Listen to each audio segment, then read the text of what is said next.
네, 안녕하세요. 오늘은 외상후 스트레스 장애와 뉴로 피드백에 대해서 알아보겠습니다. 외상후 스트레스 장애가 있는 분의 뇌에 어떤 문제가 있는지, 그 다음에 스트레스를 잘 견뎌내시고 극복하신 분의 뇌는 또 어떤 뇌인지 보고요. 여러 가지 논문 사례와 사회계층의 다양한 이야기도 한번 들어보도록 하겠습니다. 먼저 외상후 스트레스 장애는 심각한 외상을 겪은 후에 나타나는 불안 장애를 의미하고요. 마음에 큰 충격을 주는 경험을 말합니다. 외상의 종류에는 전쟁, 자연재해, 교통사고, 화재, 타인이나 자신을 향한 폭력과 범죄, 그다음 왕따 이런 것도 있습니다. 직접 경험하거나 목격한 사건이 자신의 큰 충격을 준 것을 외상으로 정의합니다. 이러한 경험에 대해서 공포심과 아무도 도와줄 수 없다는 느낌을 갖게 되고요. 환자가 원치 않아도 반복적으로 사건이 생성되기 때문에 다시 기억나는 것을 회피하고 애를 쓰게 되죠. 이 외상 스트레스 장애에 뇌에 어떤 일이 벌어지는지 그 TV 뉴스에서 나온 것을 캡처했습니다. 외상후 스트레스 장애 뇌는 감정을 담당하고 있는 부분이 이제 저희 편도체인데요. 초반기에는 이 편도체와 고통을 담당하고 있는 뇌 삼엽 부분의 신경망들이 잘 연결돼서 그 생각이 나면 바로 고통이 나오는 이런 증상이 바로 초기 증세고요. 해결된 조절할 수 있는 분들이 어떤 상태냐면은 전두엽, 안과 전두피즈, 인지 조절 능력 부분과 편도체의 신경망이 잘 연결된 상태가 되겠죠. 차이점 아시죠? 편도체 어느 부위와 신경망이 잘 연결되어 있느냐. 초반기에는 고통을 담당하고 있는 뇌 삼엽 부분. 하지만 해결하신 분들의 뇌는 요 전두엽과 편도체 간의 신경망이 잘 연결되어 있다. 이 차이로 볼 수 있습니다. 같은 사례로 우울증 환자가 자살하는 뇌 결정적 이유 했는데 여기도 마찬가지입니다. 전두엽과 변연계 간의 신경망이 정상인들은 잘 연결되어 있고 자살 생각 없는 우울증 환자도 신경망이 잘 연결되어 있는데 이렇게 신경망이 10개 돼 있지 않습니까? 아주 가늘게. 이런 분들은 자살 생각이 있는 우울증 환자입니다. 즉 전두엽이 생각하고 판단하고 조절하는 부분이라면 변연계는 흥분하고 본능, 충동 이런 거기 때문에 전두엽이 변연계를 통제해야죠. 통제할 때는 신경망이 잘 연결돼서 억제하고 가라앉히는 그런 신경 전달 물질을 분비하다든가 조절할 수가 있는데 이렇게 넓어지면은 조절할 수가 없다. 즉 신경망의 차이다 이렇게 보시면 되겠습니다. 마찬가지로 어느 부위와 이렇게 연결되어 있냐 이 가장 중요한 거죠. 즉 저희 이화여대 뇌인지과학과 교수 류인경 교수님이 하신 얘기인데 신경 연결성에 대한 조절을 통해서 외상후 스트레스 장애를 치료할 수가 있다. 즉 신경 연결성에 대한 조절이 필요하다. 이 신경 연결성을 조절하는 것이 바로 뉴로 피드백입니다. 외상후 스트레스 장애 같은 경우에는 1989년 페인스턴 박사와 쿨코스키 박사가 알코올 중독, 그 다음 베트남 참전했던 외상후 스트레스 장애 환자에게 뉴로 피드백 훈련시켜서 치료하는 데 성공을 이미 했습니다. 벌써 30여 년이 지났네요.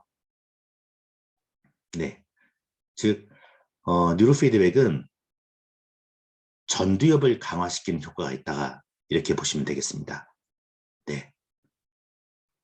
마찬가지로 뉴로 피드백 훈련하면 전두엽과 편도체 간의 전두엽과 변연계 간의 연결이 더 강화된다 보시면 되고요. 강화됨으로써 스스로 나를 조절할 수 있는 그런 신경망이 만들어지면서 컨트롤할 수가 있게 되고요. 그 다음에는 효능감이라고 해서 나는 이겨낼 수 있고 나는 극복할 수 있다는 그런 마음이 생기게 됩니다. 30년 동안 트라우마와 외상후 스트레스 장애 연구, 치료를 한 의사, 베셀 반 데어 콜크 몸은 기억한다 내용입니다. 외상후 스트레스 장애와 각종 트라우마에 대해 뉴로 피드백 훈련 효과가 설명되어 있습니다. 그래서 뉴로 피드백은 뇌 희로의 재연결이다 이렇게 합니다. 재연결. 네, 이런 뇌에서 이런 뇌로 재연결하는 거겠죠. 그죠? 네, 이런 뇌에서 이런 뇌로 강화시키는 재연결.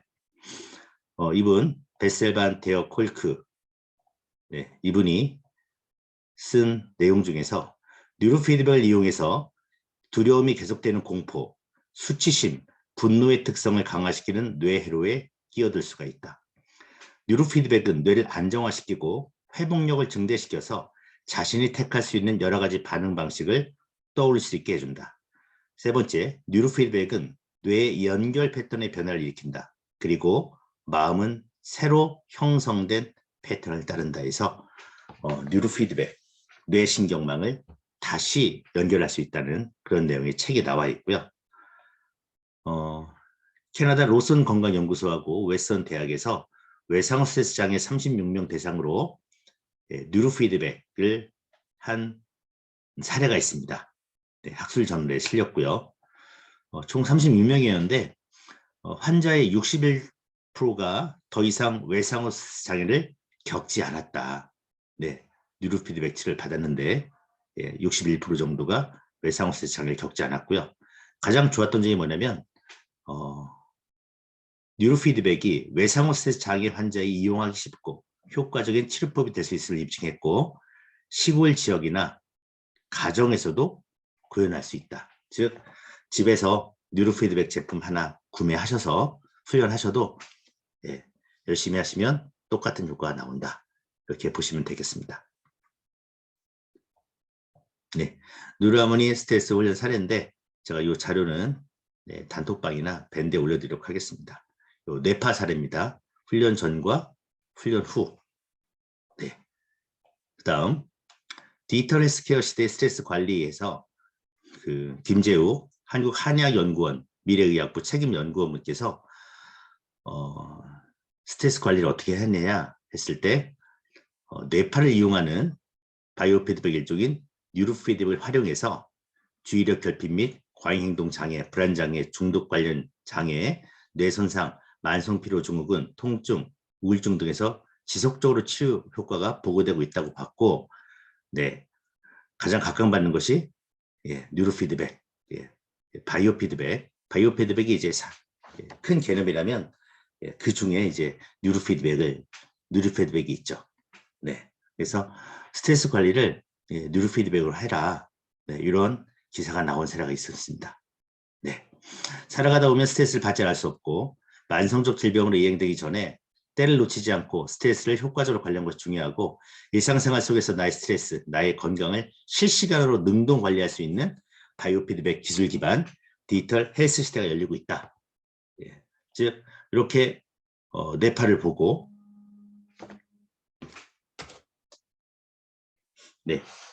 훈련해서 변해가는 상태를 볼 수 있기 때문에 능동 관리할 수가 있는 거죠. 네. 저희 파나톡스 뉴로 하모니로 사용해서 스트레스에 관한 임상 논문 한 3편 정도를 보겠습니다. 유아들이 있고요. 그 다음 고등학생, 그 다음 직장인, 이 3가지 사례 한번 보겠습니다. 유아들 같은 경우에는 정신적 긴장, 불안, 흥분 상태뿐만 아니라 육체적 긴장이나 질병에 대한 대응 능력이 높아졌고요. 뉴로피드백 훈련 후에 유아들이 가정이나 유치원 생활에 대하여 스트레스를 덜 받고 받았다 손치더라도 대처 능력이 원활해졌다. 그래서 뉴로피드백 훈련이 효과적인 중재임을 검증을 했다. 이렇게 나와 있고요. 고등학생 같은 경우에는 불편감이나 부작용이 없었던 것은 본 중재 프로그램의 효과와 안정성을 간접적으로 입증하는 결과라 생각하고요. 청소년들에게 진행 방법이 매우 쉽고 간편해서 누구나 쉽게 따라할 수 있기 때문에 확산이 용이하고 안전하다는 점에서 청소년에게 매우 유용한 중재 프로그램이라고 생각된다. 네, 이렇게 나와 있습니다. 효과에 대한 얘기는